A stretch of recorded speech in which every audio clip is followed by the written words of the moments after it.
that's probably the biggest news, at least that I'm aware of from this meeting, is that the advances in plasma biomarkers for Alzheimer's is really moving forward quickly, which is really exciting. We've been hoping for this for many years. I think it's going to change the way we practice. It's going to really open the area for the modern treatment of Alzheimer's based on a molecular diagnosis, not just a clinical diagnosis, which is going to be terrific, especially as we have new treatments available. So there already are 2 tests that are available in the clinic.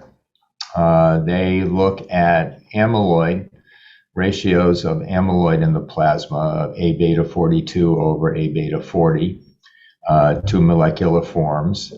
And it looks like there's a pretty good correlation between elevations in those markers and the presence of amyloid in the brain. So these tests can now be used in a variety of ways. So that's what these new guidelines or recommendations are for how to use these at this point, and what further information is needed so we can use them even eventually independently. I think right now, as we have new drugs for Alzheimer's that lower amyloid, that require, that's the other thing that's in the new FDA prescribing information, is that confirmation of amyloid status, of elevated amyloid, is required for treatment. That was not in the initial FDA guidance, but now it is. And we really appreciate them making that clear to clinicians. So that's another change in the standard of care, is we're going to need to confirm amyloid pathology. Currently, we do that with an amyloid PET scan or with looking in spinal fluid. And both of those are highly sensitive and specific. It turns out that blood biomarkers, I think, could be used, and we're recommending they be used to pre-screen.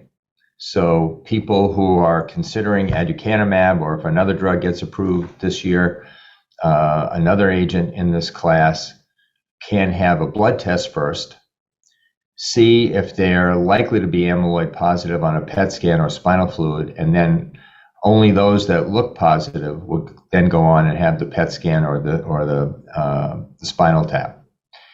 That's going to save a lot of money. It's going to cut down on screening, and it's also more available. We're going to make these tests more available. So we're recommending using these blood tests to screen for amyloid status. Not independently, but as the first step. Another use in specialty clinics and memory clinics who are prepared to use this and interpret these tests, is to start to use them for clinical diagnosis. And again, you could go on for those that are positive and get additional confirmation with a PET scan or CSF, but blood biomarkers can be used to confirm Alzheimer's disease.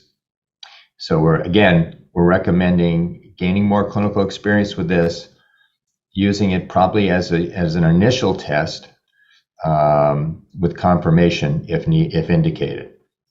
Other uses for the blood biomarkers are they may be a good predictor of who's responding to treatment, and as we have more treatments, and also who is more likely to show progression of memory loss. And so they can be used to help guide treatment, and we hope eventually. We need more information about this, but this is certainly worth exploring.